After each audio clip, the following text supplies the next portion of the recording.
అయిపోయింది రైస్ అయితే. బాస్మతి రైసే ఉండాలని ఏమీ లేదు. బయటికి ఈరోజు ఢిల్లీ బిర్యానీ చేయాలనుకుంటున్నాము. మటన్ గడుగుతుంటే మా లక్కీ చూడు దొంగగా ఎలా కింద చూస్తాందో. ఎత్తగా ఉడకకూడదు, ఎక్కువ గట్టిగా కూడా ఉండకూడదు. మెజర్మెంట్ మసాలా అయితే నాకు కరెక్ట్గా సరిపోయింది.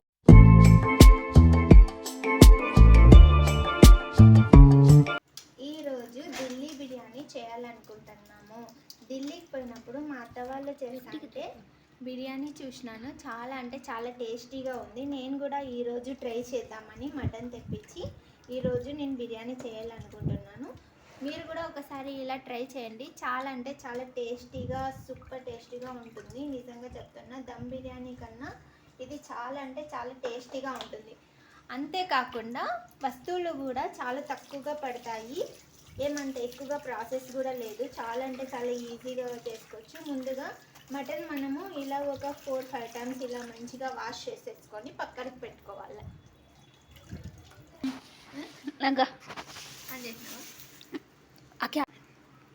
చూడండి, నేను మటన్ గడుగుతుంటే మా లక్కీ చూడు దొంగగా ఎలా కింద చూస్తాందో. ఎప్పుడెప్పుడు పీస్ లక్కొని పోదామనేసి మా లక్కీ ప్లాన్ అనమాట. నేను కొంచెం అలా పక్కకు వెళ్ళాను అనుకో, మా లక్కీ పీస్ ఎత్తుకోబోతుంది. అవునా లక్కీ, తీసుకుంటావా? లక్కీయా తీసుకుంటావా? లేదంట, అబద్ధాలు చెప్తానంట తను. నీట్గా వాష్ చేసుకున్నా ఒక 4 టైమ్స్. గట్టి చెప్పు. ఇప్పుడు 4 టైమ్స్ వాష్ చేసుకున్నా నీట్గా. అంత రెడ్నెస్ అంతా వెళ్ళిపోవాలి, బ్లీడింగ్ అంతా. ఇప్పుడు తగినంత వాటర్ వేసుకోవాలి. ఇప్పుడు తగినంత వాటర్ వేసుకొని ఇందులో మనము ఏమేమి వేస్తామో ఇప్పుడు నేను ఈ వీడియోలో చూపిస్తాను, చూడండి. కాదు లక్కీ, నువ్వేమన్నా వంట చేసావా? కిచెన్ రూమ్లో కాంతాలు కేసంట. పదా బయటికి పదా, మళ్ళీ ఎనికిది పదా. అమ్మా, ఆందలకి మళ్ళీ దాబెట్టుకుంటుంది. ఆందలకి కిచెన్ రూమ్లోకి వచ్చినామంటే దెబ్బలు పడతాయి, అర్థమైందా? పైనకి చూడు, పైనకి చూడు. చూడు లక్కీయా, పో మరి. ఇప్పుడు ఇందులో వచ్చేసి మనము సాల్ట్, కొద్దిగా ధనియాలు పౌడర్ వేయకూడదు, ధనియాలే వేయాలా. ఆ తర్వాత కొంచెం లెసన్ అంటే తెల్లగడ్డ. తర్వాత ఒక ప్యాజ్ ఉండాల, నీట్గా ఇలా అంతా స్కిన్ తీసేసి ఇలా వేసుకోవాలి. కొద్దిగా టర్మరిక్ వేసుకొని ఇప్పుడు వీటన్నిటిని ఇందులో వేసేసేయాలి. మటన్లో వేసేయాలి. ఇలా వేసేసిన తర్వాత అంతా మటన్ ఉడికేంత వరకు కొంచెం ఉండాలి. తర్వాత ఉడికిన తర్వాత మళ్ళీ నేను చూపిస్తా. ఇప్పుడు మిక్స్ చేయాలి. ఇప్పుడు చూడండి, ఇక్కడ ఇలా మిక్స్ చేస్తున్నా నేను. చాలా అంటే చాలా టేస్టీగా ఉంటుంది. కొంతమందికి డౌట్ రావచ్చు, అరే ఇందులో ధనియాలు వేస్తే గిన మటన్కి వచ్చేస్తాయి, తర్వాత బిర్యానీలో కూడా వస్తాయి. అలా ఏమీ రాదు, ఎందుకంటే ఇది ఉడికిన తర్వాత ధనియాలు ఇదంతా కిందికి వెళ్ళిపోతాయి. సోంపు ఉంటే సోంపు వేసుకోవచ్చు. ఇక్కడ నా దగ్గర సోంపు లేదు కాబట్టి నేను వేయలేదు. సోంపు ఉంటే ఇంకా మేలు. ఇలా అంతా మిక్స్ చేసేసుకొని ఇప్పుడు ఇది బాగా బాయిల్ కావాలి. మటన్ బాగా కొంచెం ఎక్కువ మెత్తగా ఉడకకూడదు, ఎక్కువ గట్టిగా కూడా ఉండకూడదు, మీడియం. ఓన్లీ 80% ఉడికితే చాలు. చూడండి, ఇప్పుడు ఇలా అంతా ఉడికింది. ఇప్పుడు ఒక 80% ఉడికింది. ఇప్పుడు వచ్చేసి వీటిని మనం సపరేట్ చేసుకుందాం, ఓకేనా? ఇప్పుడు వచ్చేసి నేను 3 గ్లాస్ రైస్ తీసుకున్నాను. ఒక 1.5 కిలో మటన్కి 3 గ్లాస్ రైస్ వేస్తున్నాను నేను. ఎందుకంటే ఎక్కువగా రైస్ తీసుకుంటే గిన బిర్యానీ సరిగ్గా రాదు, ఓన్లీ రైసే ఉంటుంది. 1.5 కిలోకి నేను ఓన్లీ 3 గ్లాస్ రైస్ వేస్తే సరిపోతుంది. ఇప్పుడు ఇది ఒక 3 టైమ్స్ బాగా కడుక్కోవాలి. ఇలా నీట్గా అంతా కడుక్కొని అలాగే ఒక 1/2 అవర్ నానబెట్టుకుంటే సరిపోతుంది. 1/2 అవరా? ఇప్పుడు నువ్వు ఎప్పుడు అక్కడ స్టార్ట్ చేసింది? నిన్న 6 గంటల నుంచి స్టార్ట్ చేసిన. ఒక 1 అవర్ అయ్యింది. ఎందుకంటే మటన్ ఉడకల్ల కదా, మటన్ ఉడికేకి 40 మినిట్స్ అయితే పడుతుంది. కాబట్టి ముందుగానే రైస్ నానబెట్టుకోకూడదు, ఎందుకంటే చాలా అంటే చాలా మెత్తగా అయిపోతాయి. అందుకు నేను 40 మినిట్స్ తర్వాత ఇలా రైస్ వాష్ చేసేసి నానబెట్టుకుంటున్నాను. ఒక హాఫ్ అన్ అవర్ నానితే చాలు, మనం మసాలా అంతా ప్రిపేర్ చేసుకున్నంత వరకు నానిపోతే సరిపోతుంది. మనం బాస్మతి రైస్ అనే కాదండి, ఇలా నార్మల్ రైస్తో కూడా చేసుకోవచ్చు. మా అత్త వాళ్ళైతే బాస్మతి రైస్తో చేసినారు, నేను నార్మల్ రైస్తో చేయాలనుకుంటున్నాను. చూద్దాం ఎలా వస్తుందో. అక్కడైతే నేను తిన్నాను కదా ఢిల్లీలో, టేస్ట్ అయితే సూపర్ ఉంది. సేమ్ అదే ప్రాసెస్ నేను స్టార్ట్ చేశాను, అంతే రైస్ ఒకటి చేంజ్ చేసిన. ఇది ఎట్లా వస్తుందో చూద్దాము. ఇప్పుడు ముందుగా మనము వచ్చేసి కటింగ్ చేసుకుందాం. ఇక్కడ చూడండి, నేను 3 గ్లాస్కి అంటే మెజర్మెంట్ ప్రకారం తీసుకున్నాను. ఇక్కడ ఇంత ఒక 5 అంటే నేను ఆనియన్ వేస్తాను, ఇది వచ్చేసి కటింగ్కి, ఇది మిక్సీకి. అది ఇందులో అంత మెజర్మెంట్ తీసుకున్నా. ఇప్పుడు ఇది కటింగ్ చేసేస్తాను. టమాటాలు ఏమో చెప్పవా? అంటే టమాటా వేస్తాను కానీ అన్నీ ఏం వేయను. ఇలా ఇప్పుడు పచ్చిమిర్చి అన్నీ వేయాలా? పచ్చిమిర్చి కూడా అన్నీ అవసరం లేదు, అంతే మెజర్మెంట్ తీసుకున్నాను. ఇప్పుడు 3 గ్లాస్కి ఎంత సరిపోతుంది అంతే నేను మసాలా వేసుకుంటా. ఇందులో రెడ్ చిల్లీ పౌడరు, ఇలా మసాలాస్ ఏంటివి వేయకూడదు, ఓన్లీ గ్రీన్ చిల్లీతోనే నేను బిర్యానీ రెడీ చేస్తాను. దీంట్లోకి ఏమేమి వేసావు చెప్పు అక్క? దీంట్లోకి ఏం వేసినావు చెప్పు. దాంట్లోకి వచ్చేసి ప్యాజ్ వేసినాను, అలాగే టమాటా పచ్చిమిర్చి వేసిన. ఇప్పుడు వచ్చేసి లెసన్ వేస్తున్నాను. అంతేనా? లెసన్ వేస్తున్నాను, కొద్దిగా అల్లం వేస్తాను. సోంపు ఉంటే సోంపు వేసుకోవచ్చు, నా దగ్గర సోంపు అవైలబుల్గా లేదు కాబట్టి నేను సోంపు వేయను. అంతే, ఇవి వేసేసి కటింగ్కి ప్యాజ్, టమాటా, పచ్చిమిర్చి ఇప్పుడే కట్ చేయను, చేదొస్తాయి కాబట్టి. ఇప్పుడు ఇవన్నీ వేసేసి మిక్సీకి మెత్తగా పేస్ట్ చేసుకోవాలి, అంతే, ఇంకేం వేసే అవసరం లేదు. ఇలా పేస్ట్ చేసుకున్నాం కదా, ఇలా గిన్నెలోకి తీసేసుకోవాలి. ఇలా గిన్నెలో తీసేసుకొని ఇప్పుడు కరెక్ట్ మెజర్మెంట్ మసాలా అయితే నాకు కరెక్ట్గా సరిపోయింది. ఇప్పుడు వచ్చేసి నేను బిర్యానీ స్టార్ట్ చేస్తాను.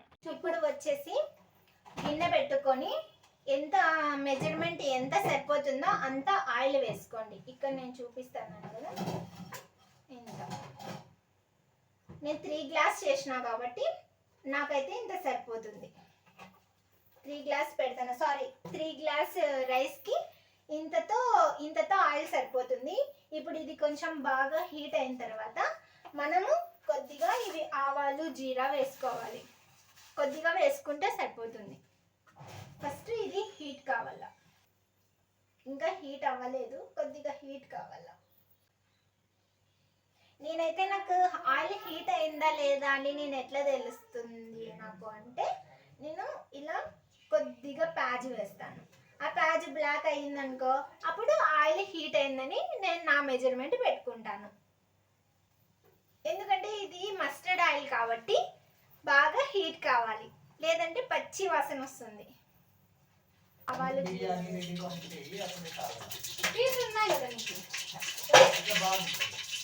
ఆవాలు వేసిన తర్వాత కొద్దిగా ప్యాజ్ వేసేస్తాను.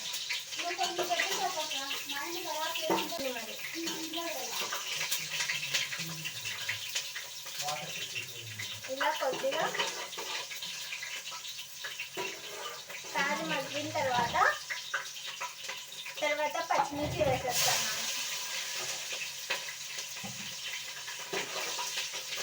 ఇప్పుడు ఇదంతా మగ్గిన తర్వాత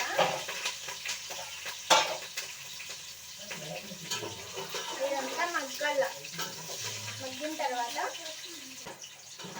ఇప్పుడు ఇది మగ్గిన తర్వాత మసాలా వేసుకోండి. చూడండి, ఈ మసాలా వేసుకోండి. ఇప్పుడు ఈ మసాలా బాగా ఫ్రై కావాలి.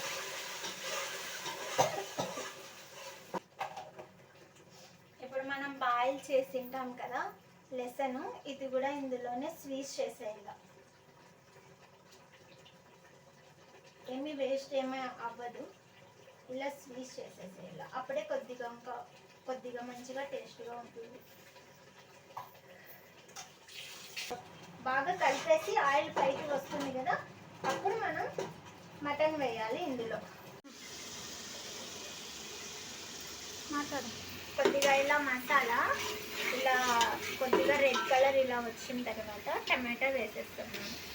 ఒక టమాటా సరిపోతుంది, ఎందుకంటే ఆల్రెడీ మిక్సీలో 1 టమాటా వేసినాం కాబట్టి ఇందులో ఒక టమాటా కటింగ్ చేసుకొని వేసుకుంటాము. ఎక్కువ టమాటాస్ వేసి అవసరం లేదు, లేదంటే పులుపు వస్తుంది. ఇప్పుడు ఇది ఆయిల్ కొద్దిగా పైకి వచ్చేంత వరకు మసాలా బాగా ఫ్రై కావాలి. చూడండి ఇలా మసాలా ఫ్రై అయ్యింది. ఇప్పుడు వచ్చేసి మనం మటన్ ఉడికించింటాం కదా, ఆ వాటరు ఇలా సపరేట్ తీసేసేయాలి. ఇవి పడేయకూడదు, ఇవి వేస్తేనే టేస్ట్ వస్తుంది, ఇవి అస్సలు పడేయద్దండి. ఇప్పుడు మనం వచ్చేసి చూడండి, మనం ఇప్పుడు మటన్ వేస్తున్నాను. ఇప్పుడు మటన్ వేసేసాను. మటన్ వేసిన తర్వాత కొంచెం కలపాలి, ఇలా కలపాలి.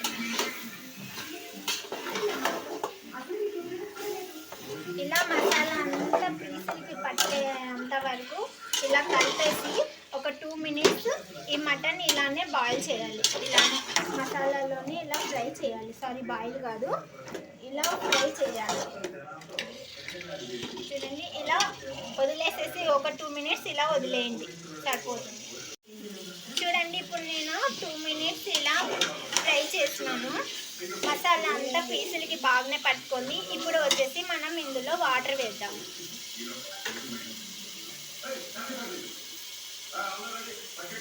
ఇంకా ముందు చెప్పాను కదా, మటన్ బాయిల్ చేసిన వాటర్ పడేయకూడదు. దాంతో సహా మనం మెజర్మెంట్ ఎన్ని గ్లాస్ రైస్ వేసానో అంతకు డబల్ వేసుకోవాలి వాటర్. చూడండి, ఇక్కడ వేస్తాను 1.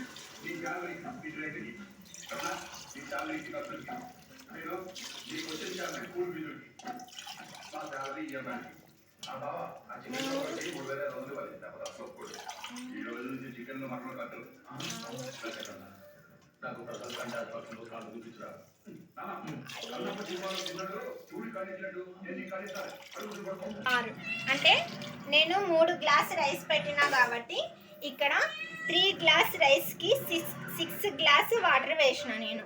అంతే, ఎక్కువ వేయకూడదు, తక్కువగా వేయకూడదు, ఎందుకంటే ఇది నార్మల్ రైస్ కాబట్టి నేను కరెక్ట్ మెజర్మెంట్ తీసుకున్నా. ఇప్పుడు మనకి సరిపడా అంత సాల్ట్ వేసుకొని చెక్ చేసుకొని ఇప్పుడు దీనిపైన మూత పెట్టేసేయాలి. ఇప్పుడు వచ్చేసి చూడండి, ఇప్పుడు వచ్చేసి వాటర్ బాయిల్ అయినాయి. వాటర్ బాయిల్ అయిపోయిన తర్వాత మనం రైస్ వేసేస్తున్నాం. నేనైతే ఇక్కడ రైస్ వేసేస్తున్నాను.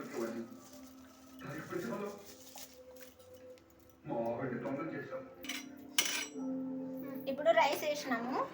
ఎక్కువగా తిప్పకూడదు, కొద్దిగా ఇలా తిప్పేసిన తర్వాత ఇప్పుడు ప్లేట్ అయితే మూయకూడదు, ఎందుకంటే ప్లేట్ మూసినామనుకో పొంగు వచ్చేసి ఆయిల్ అంతా కింద వచ్చేస్తుంది. ఇప్పుడు వచ్చేసి ఇలానే ఓపెన్గా వదిలేస్తాను. నేనైతే ఓపెన్గా వదిలేసిన తర్వాత కొంచెం రైస్ పైకి వస్తుంది కదా, మళ్ళీ చూపిస్తాను. చూడండి, ఇలా ఒక 80% ఉడికింది. ఇప్పుడు మనం వచ్చేసి సిమ్లో పెట్టేయాలి, ఫుల్ సిమ్లో పెట్టేసి ఇప్పుడు దీనికి ఇలా బైండ్ చేసేసేయాలి. దమ్ చేస్తాను. ఒక 10 మినిట్స్ తర్వాత ఓపెన్ చేస్తాను. చూడండి, ఇప్పుడు రెడీ అయ్యింది. దమ్ అంతా అయిపోయింది. ఓన్లీ 10 మినిట్స్ పెడితే చాలు, ఎక్కువగా అవసరం లేదు. చూడండి, నేను బిర్యానీ దమ్ చేసేదైతే ఇలానే, ఇదే స్టైల్లోనే చేస్తాను. ఇప్పుడు చూడండి, ఇక్కడ వావ్, సూపర్ అయింది. రైస్ అయితే బాస్మతి రైసే ఉండాలని ఏమీ లేదు, ఇది ఉన్నా కూడా పర్వాలేదు. చూడండి, రైస్ అయితే బాగానే అయ్యింది దేవుని దయ వల్ల. మేమైతే తేల్మిర్చి రెడీ చేసుకున్నాము. చూడండి, ఇది ఎలా చేయాలో నెక్స్ట్ వీడియోలో ఎప్పుడన్నా వీడియో తీస్తా కదా, అప్పుడు చెప్తాను. సూపర్ టేస్ట్గా ఉంటుంది తేల్మిర్చితో ఈ బిర్యానీ కాంబినేషన్. నువ్వు తింటావా లక్కీ? లక్కీ